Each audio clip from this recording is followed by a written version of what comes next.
오늘 우리에게 주시는 하나님의 말씀은 창세기 42장 18절부터 25절까지의 말씀입니다. 창세기 42장 18절부터 25절까지의 말씀 먼저 드라마 바이블로 함께 보시겠습니다. 사흘 만에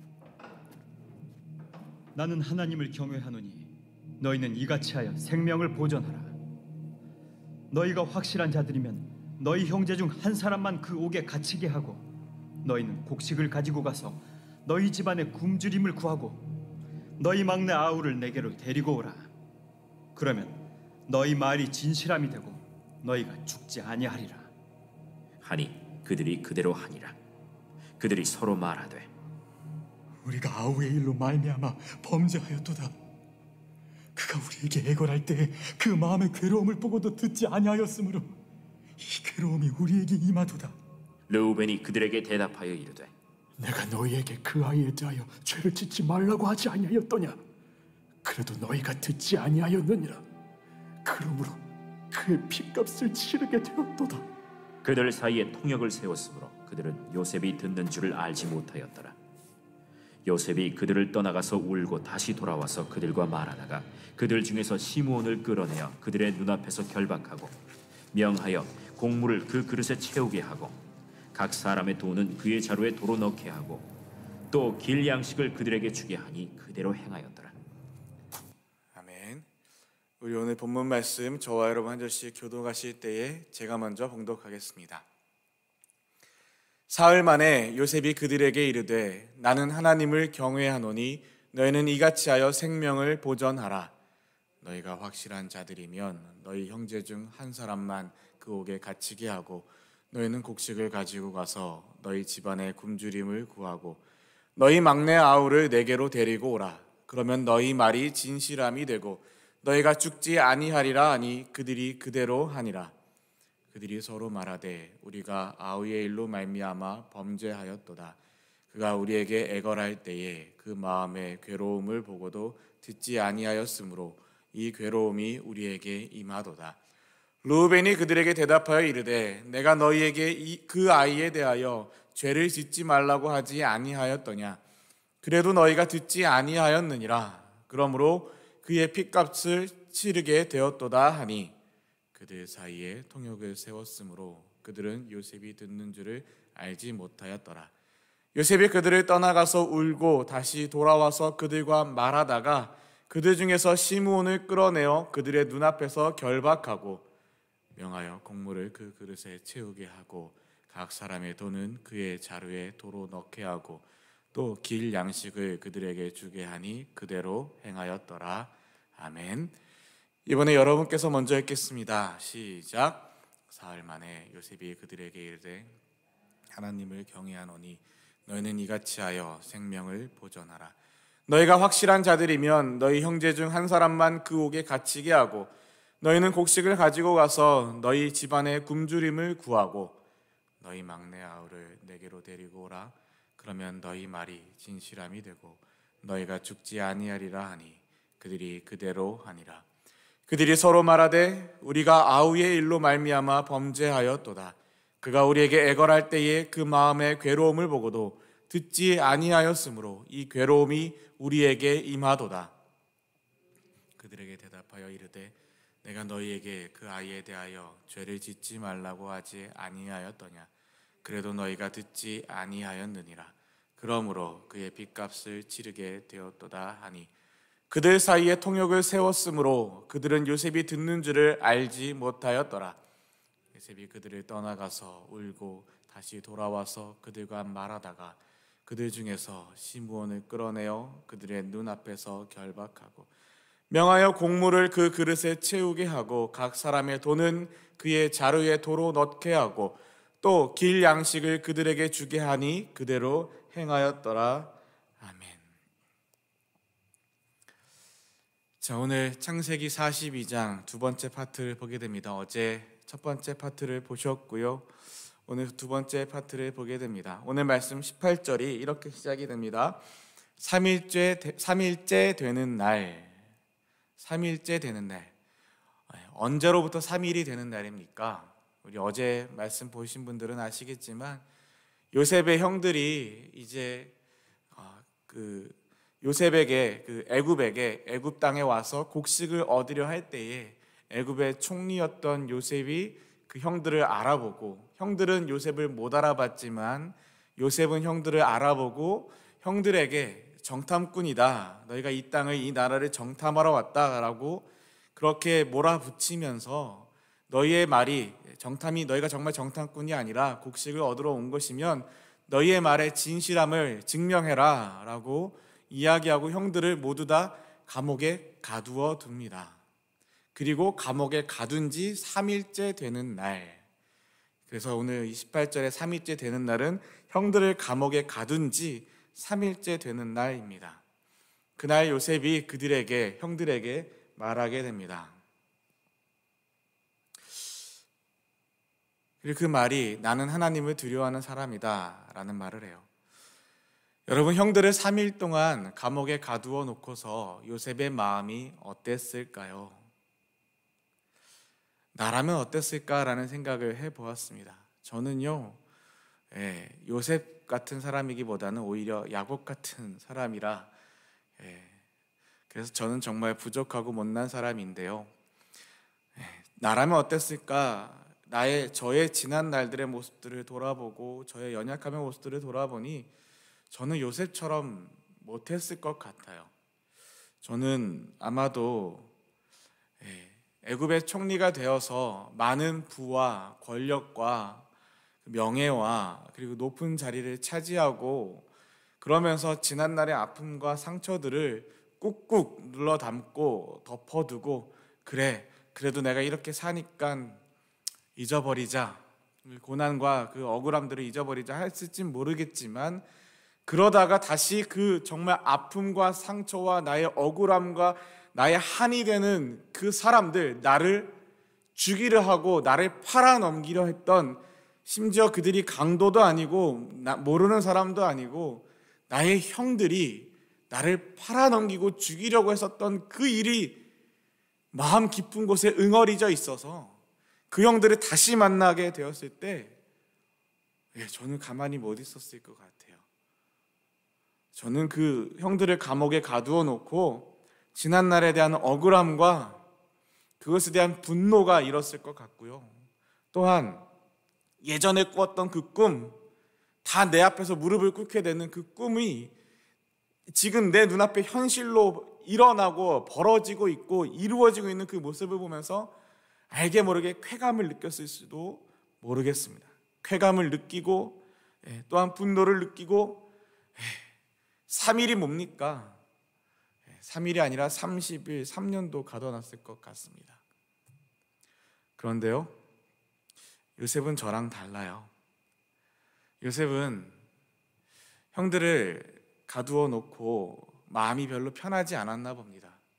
어쩌면 성경에 기록되어 있지 않지만 요셉은 형들을 가두어 놓고 그 옛날 하나님이 꾸게 하셨던 그 꿈, 하나님이 보여주셨던 그 꿈을 다시 기억하고, 어쩌면 애굽의 총리로 사는 이 7년과 그 이후에 7년의 흉년 동안 이 하나님을 혹시라도 하나님을 잊어버리고 살았을지라도, 그랬을 리 없겠지만 그랬을지라도 다시 그 형들을 바라보고 다시 그 꿈을 생각하고 다시 하나님 앞에 기도하고 무릎 꿇고 하나님을 찾는 그 시간들을 갖지는 않았을까 싶습니다. 기록되어 있지 않지만 17절에서 18절을 넘어오는 그 3일의 시간 동안, 그 3일을 지내고 난 다음에 요셉의 고백이 이렇기 때문에 그렇습니다. 나는 하나님을 두려워하는 사람입니다. 나는 하나님을 경외합니다. 그 3일의 그 시간 동안, 3이라는 숫자가 성경에서 꽤 중요한 숫자로 쓰임을 받고 있지요. 꽤 중요한 숫자로.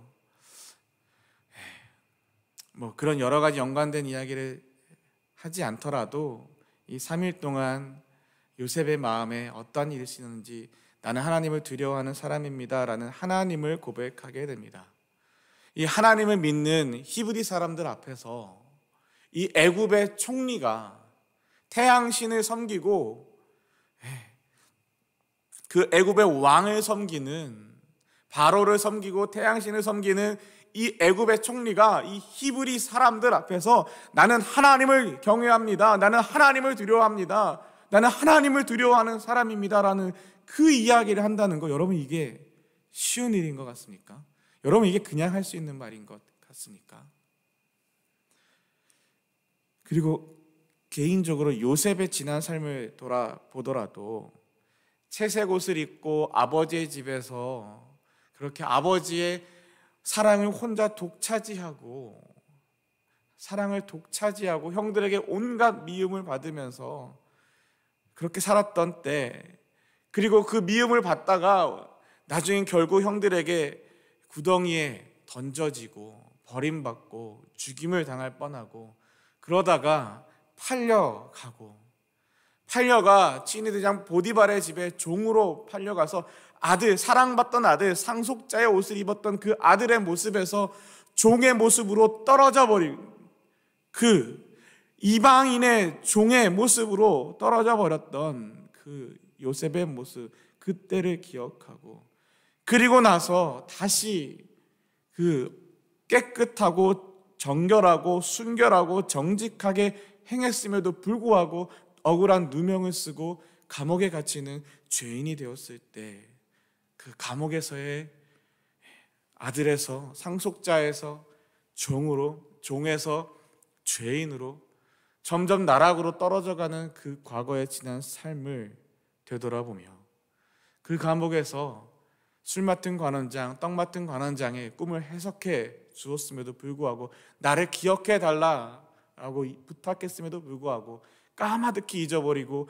2년이라는 세월 동안 그 억울한 마음으로 그 감옥에 갇혀 있어야 했을 때, 그리고 마침내 바로의 꿈을 해석하는 그 자리에서, 그리고 그 이후에 애굽의 총리가 되어 애굽 나라, 이방 나라의 살림을 책임지는 지금의 모습이 되었을 때, 그 모든 순간을 지나고 그 모든 고통과 아픔과 그 상처와 억울함과 절망과 그 모든 순간을 지나서 하는 그 요셉의 고백이 뭐냐면, 나는 하나님을 두려워하는 사람입니다. 나는 하나님을 경외하는 사람입니다. 사랑하는 저와 여러분, 우리도 그럴 수 있으면 좋겠습니다. 요셉은 아마 이런 고백을 하게 되었던 것 같습니다.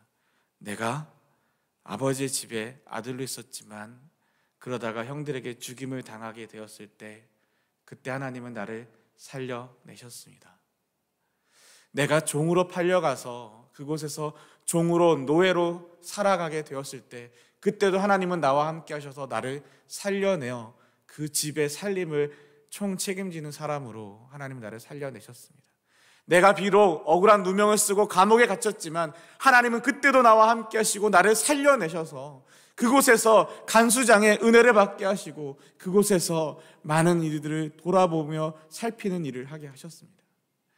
비록 술 맡은 관원장이 나를 잊어버렸지만 그럼에도 불구하고 하나님은 나를 살려내셔서 마침내 바로 앞에 서게 하시고, 마침내 하나님은 그곳에서도 나를 살려내셔서 애굽의 총리로까지 나를 회복시켜 주셨습니다. 어떤 사람은 지난날의 아픔과 상처와 절망의 시간들을 보면서 나를 절망으로, 나락으로 떨어뜨리시고 나를 절망 가운데 빠뜨리시는, 그래서 하나님을 원망하고 분노하고 누군가에게 책임을 씌우고 나를 고난과 절망 가운데 빠지게 한 그 사람들을 이를 갈고 원망하고 한을 품고 그렇게 하는데, 요셉은 그 가운데서도 나와 함께 하시고 그 가운데서도 나를 살리시고 그 가운데서도 나를 돌아보시는 그 하나님을 고백하며 나는 하나님을 두려워하는 사람입니다, 이렇게 고백하고 있습니다. 그리고 나서 이렇게 이야기합니다. 내 말대로 하면 너희를 살려주겠다 이야기합니다. 살려주겠다. 여러분, 어제 본문 기억하시죠? 바로 어제 보았던, 바로 앞에 나왔던, 바로 3일 전에 요셉은 어떻게 이야기했습니까? 너희는 이같이 하여 너희 진실함을 증명할 것이라 바로의 생명으로 맹세하노니 너희 막내 아우가 여기 오지 아니하면 너희가 여기서 나가지 못하리라. 너희 아우를 데려오게 하고 너희는 갇혀 있어라. 너희의 진실함을 보여라. 증명해라. 바로의 생명으로 맹세하노니 그리하지 아니하면 너희는 과연 정탐꾼이라. 이렇게 이야기하며 내가 너희를 살리지 않겠다, 죽이겠다 협박을 합니다. 정탐꾼이다 말하는 것은 그들을 죽일 수 있다라는 겁니다. 나라를 정탐하러 오고 바로를 정탐하러 오고 이 생명을, 이 나라를, 그러니 그 생명을 좌지우지할 수 있는 바로의 권력으로, 바로의 이름으로 맹세한다. 바로의 생명으로 맹세한다. 너희가 여기서 결단코 나가지 못하리라. 너희가 이 감옥에서 죽게 될 것이다. 요셉은 이 불과 3일 전에 이렇게 형들을 향하여 험한 무서운 모습으로 너희가 죽을 것이다. 너희는 정탐꾼이다. 너희가 갇힐 것이다 하고 모두를 다 가두어 버립니다. 너희 중에 단 한 명만 다녀오고 나머지는 다 갇혀 있어라 라고 할 정도로 그렇게 무서운 얼굴로 다가갔던 게 바로 요셉이었습니다. 그런데 그 3일 동안 요셉이 하나님을 앞에 나아갔는지, 하나님을 두려워하는 사람이다라고 자신이 형들 앞에서 하나님을 고백한 이후에 너희를 살려주겠다 이야기합니다.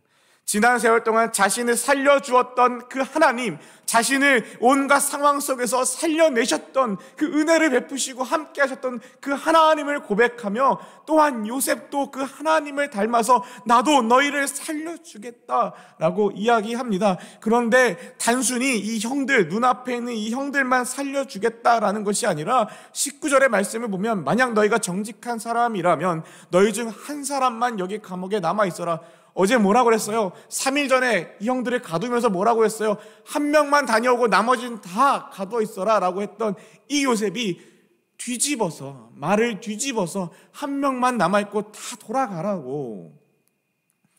그뿐이 아니라 나머지 사람들은 곡식을 가지고 돌아가서 너희의 굶주린 식구들에게 먹을 것을 주어라. 무슨 말입니까? 눈앞에 있는 이 형들을 살려주겠다라고 하고 형들만이 아니라 돌아가서 집에 있는 아버지를 살리고 집에 있는 동생을 살리고 집에 있는 너희의 아내들을 살리고 너희의 자녀들을 살리고, 그 요셉의 입장에서는 조카들이죠. 살리고 먹이고 살려라라는 겁니다. 살려주겠다는 겁니다. 자기의 가족들, 자기를 버리고 자기를 죽이려 하고 자기를 팔아넘기고 자기를 구덩이에 빠뜨려 놓고 희희낙낙거리면서 어떻게 죽일까 논의하던 그 형들을 살려주겠다고, 나를 아프게 하고 나에게 씻을 수 없는 상처와 트라우마를, 어쩌면 요셉은, 제가 만약에 요셉이었다면 구덩이만 봐도 트라우마가 생겨서 벌벌 떨었을지도 모르겠습니다. 그런 요셉을, 그렇게 만든 그 형들을 살려주겠다고, 살리고 싶다고. 이건 단순히 너희가 이렇게 하면 내가 너 살려줄게 이게 아니라 살리겠다는 겁니다. 살리겠다, 어떻게 해서든지 살리겠다고. 너희뿐만 아니라 너희의 가족들까지 다 살리겠노라고. 너희의 굶주린 식구들에게 먹을 것을 주어라, 그들을 살려라 라는 이야기입니다. 그리고 또한 이야기하죠. 20절에 그리고 나서 너희의 막내 동생을 데리고 오너라. 여러분, 이 막내 동생 베냐민이 누굽니까? 요셉에게 있어서는 하나밖에 없는 친동생이에요. 나머지 형들은 다 이복 형들이지요. 그런데 베냐민은 어머니가 그 아이를 낳으면서 목숨을 다했던 그 정말 막내 동생이에요. 이 막내 동생을 생각하면, 자기 친동생을 생각하면 요셉의 마음이 어땠을까요? 아마 첫 번째로는 정말 그 동생을 너무너무나 보고 싶었을 겁니다. 두 번째로는 어떤 생각을 할 수 있을까요? 그 옛날 아버지의 집에 자기가 있을 때 아버지는 자기에게 채색 옷을 입히고 그 상속자의 긴 옷을 입히고 자기를 편애하고 자기를 사랑하고 그래서 형들에게 자기가 미움을 받았던 걸 요셉도 알겠지요. 그렇다면 그 요셉이 사라지고 난 이후에 아버지는 분명히 베냐민을 요셉처럼 그렇게 싸고 돌았을 거라는 것을 요셉도 알고 형들도 알고 다 아는 거죠. 요셉도 알았겠죠. 충분히 상상할 수 있었을 겁니다. 자신이 사라지고 난 다음에 아버지의 그 편애하는 그 사랑이 바로 자기 동생 베냐민에게 온통 쏠려 있을 것을. 그러면 다른 말로 다르게 생각하면 또 뭐예요?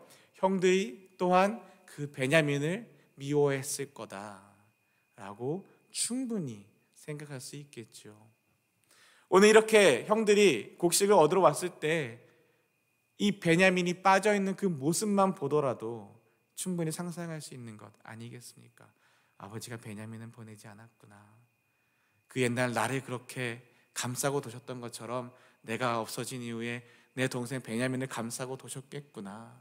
그럼 그 아이가 형들의 온갖 구박을 받으며 형들의 온갖 미움을 받으며 얼마나 힘들었을까, 얼마나 힘들게 살고 있을까, 그 생각을 하지 않았을까요?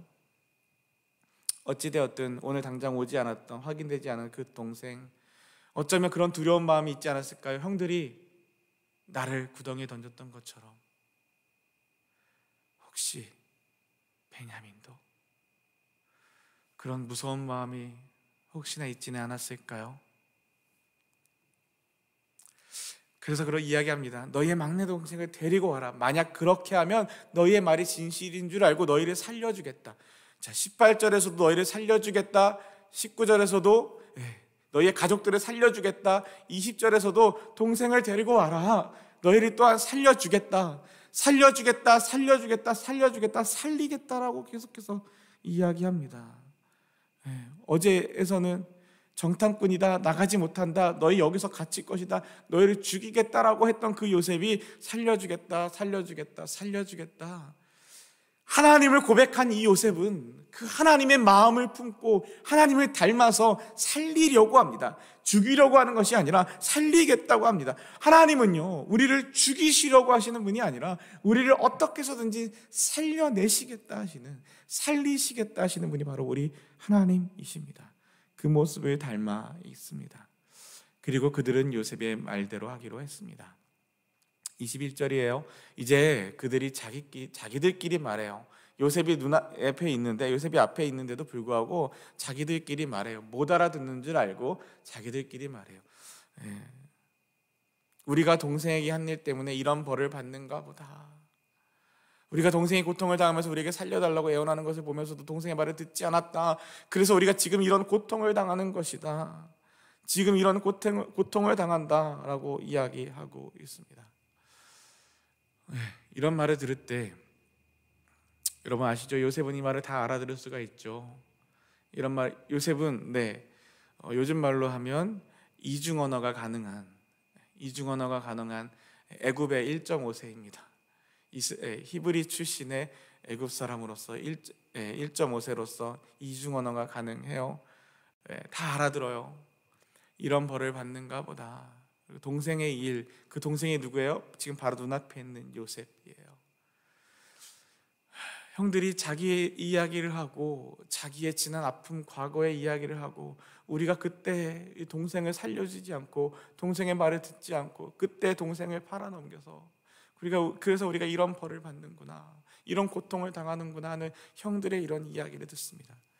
저는요, 마음이 좀 삐뚤어서요, 이 말이 여전히 회개처럼 보이지는 않아요. 형들이 회개하는 모습으로 보이지는 않아요. 정말 회개하는 거였으면 하나님 앞에 이 용서를 구하고 하나님 앞에 나아가야 되지 않았을까요? 어쩌면 이것이 자기들의 한탄처럼 보이고 탄식처럼 보이기도 합니다. 그냥 저는 그래요. 제가 마음이 삐뚤어서 그래요. 좋게 잘 못 봐요. 어쨌든 그렇습니다. 그런데 어쩌면 이런 이야기를 하는 형들의 모습을 보면 형들은 지난 세월 동안 이미 오늘 이 순간에, 이 지난 3일간의 이 순간에만이 아니라 이미 이 형들은 벌을 받고 살고 있지 않았을까요? 어떤 벌이요? 두려움의 벌이요, 죄책감의 벌이요.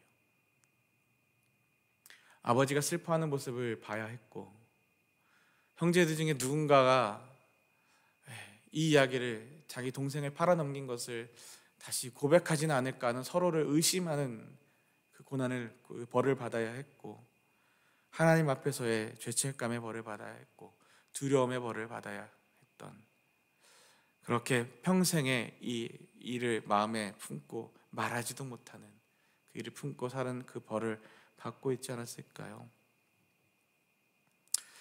22절입니다. 르우벤이 누구죠? 첫째 아들이에요. 장자입니다. 르우벤이 그때 어떻게 했죠?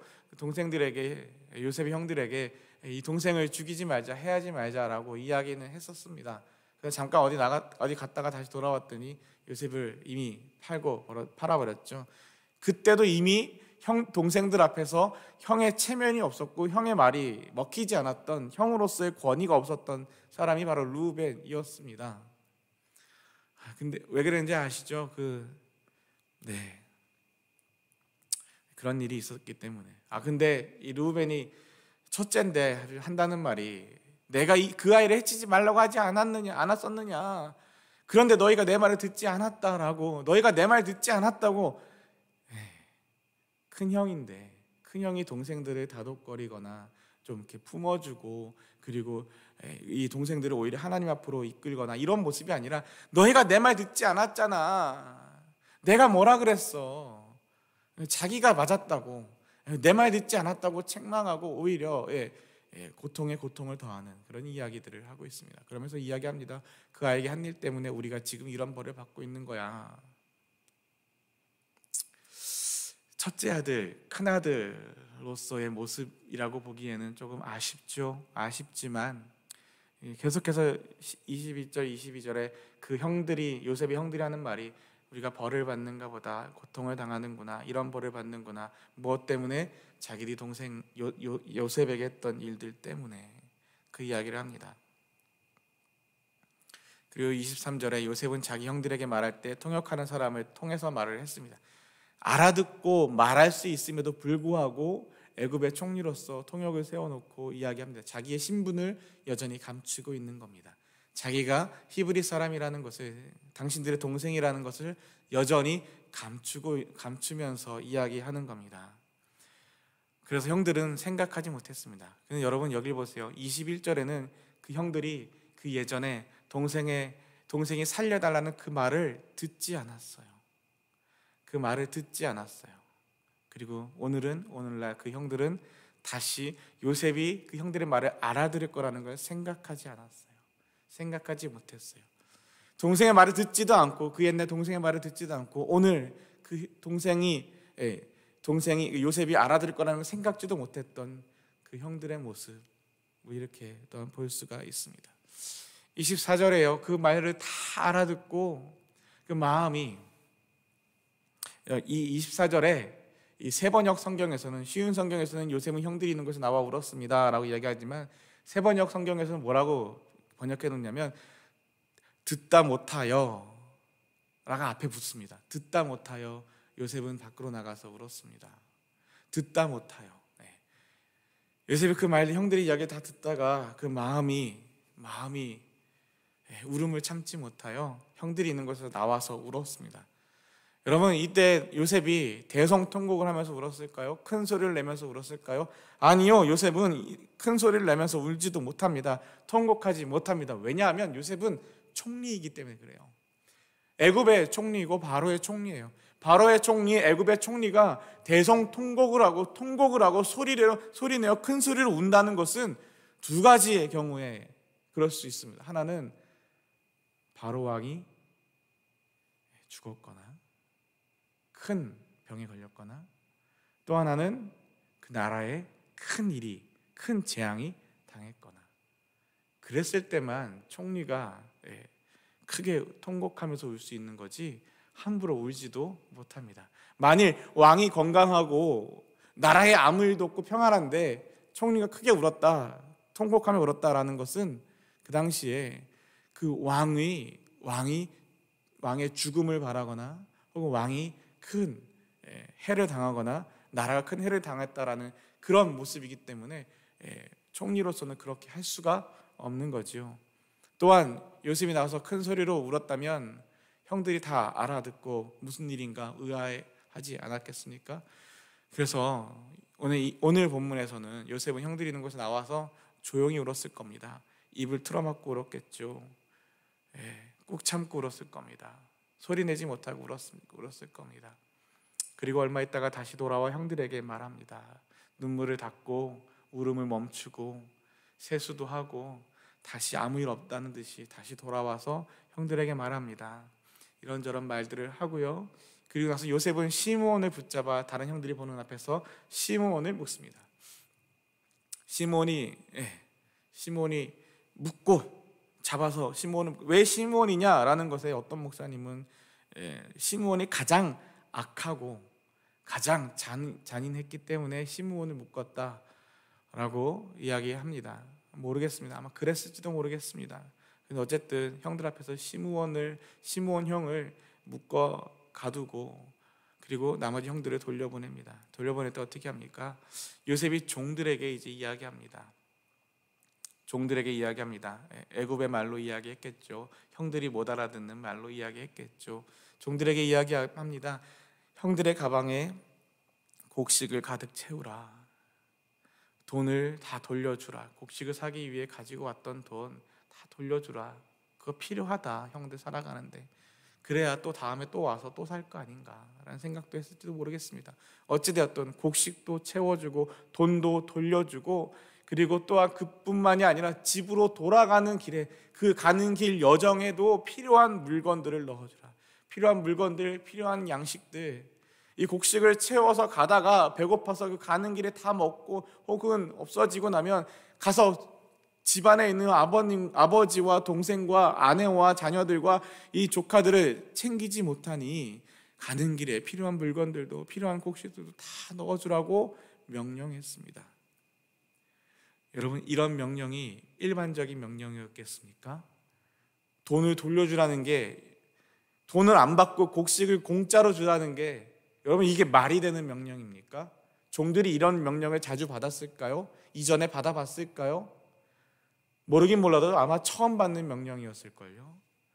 돈을 다 챙겨놓고 돈을 받아서 창고에 넣어놓고 그 돈에 해당하는 곡식을 주라라는 명령은 수없이 받았겠지만 돈까지 돌려주라고, 심지어 거기에 더해서 돌아가는 길에 필요한 물건들과 필요한 양식들까지 더해주라고, 이렇게 막 주라고 하는 이 명령을 종들은 아마 의아해했을지도 모르겠습니다. 그럼에도 불구하고 25절에 종들은 요셉이 하라는 대로 순종했습니다. 하라는 대로 다 했습니다. 토를 달지 않습니다. 이것이 진짜 종들의 모습입니다. 사랑하는 저와 여러분, 오늘 이 말씀들 앞에서 우리는 무엇을 바라봐야 할까요? 저는 오늘 이 말씀들 앞에서 요셉의 모습을 볼 수 있으면 좋겠습니다. 그리고 그 요셉의 모습을 통해서 하나님의 마음을 알 수 있으면 좋겠습니다. 요셉은 정말 그 힘든 지난 삶과 억울한 그 시간들을 다 겪었음에도 불구하고 형들 앞에서 나는 하나님을 두려워하는 사람입니다 라는 하나님을 고백한 이후에 돌아보면 모든 것이 하나님의 은혜였습니다라는 그 고백처럼 하나님을 고백한 이후에 형들을 죽이겠다, 가두겠다 했던 그 말이 바뀌어서 살려주겠다라고, 너희들만 살려주는 게 아니라, 형들만 살리는 게 아니라 가족들과 보지 못했던 형수님들, 보지 못했던 조카들까지도 다 살려주겠노라고, 그것을 말만 했던 것이 아니라 말로만 살려주겠다, 말로만 너희들을 책임지겠다, 살려주겠다, 보내주겠다 하는 것이 아니라 실제로 오늘 25절에 가면 말뿐만이 아니라 실제로 곡식을 채우고 돈도 돌려주고 돌아가는 길에 필요한 것들도 다 채워주는 이 말을 실제의 삶으로 행하는, 그렇게 우리를 향하여 하나님께서 내가 너희를 사랑한다, 내가 너희를 구해주겠다, 내가 너희를 살려주겠다, 하나님이 그렇게 우리에게 말만 하시는 것이 아니라 실제로 저와 여러분의 삶의 현장에서, 일상에서 우리를 실제적으로 구원하시고 실제적으로 살려내시고 실제적으로 우리를 회복시키시고 건져내시는 그 하나님의 모습을 바라볼 수 있으면 좋겠습니다. 그 하나님 바라보며 그 하나님 붙들고 기도하면 좋겠습니다. 그래서 오늘 이번 주는 어떤 숙제를 내면 좋을까? 항상 숙제가 고민이에요. 그리고 이런 숙제를 한번 생각해 보았습니다. 하나님을 두려워함으로 우리도 하나님의 마음을 닮아 죽이는 것이 아니라 살리는 삶으로 살아가면 좋겠다. 어떤 것이 죽이는 것일까? 저의 모습을 돌아봤을 때 부끄럽지만 내 마음에 들지 않고 내 말대로 행하지 않는다고 화를 내는 모습이 저에게는 사람을 죽이는 모습이었습니다. 그래서 이건 제가 저에게 내리는 숙제예요. 화내지 않기, 화를 참기.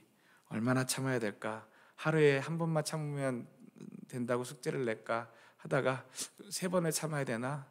7번을 참아야 되나? 어떻게 해야 되지? 막 이렇게 고민하다가 알아서 참으십시오.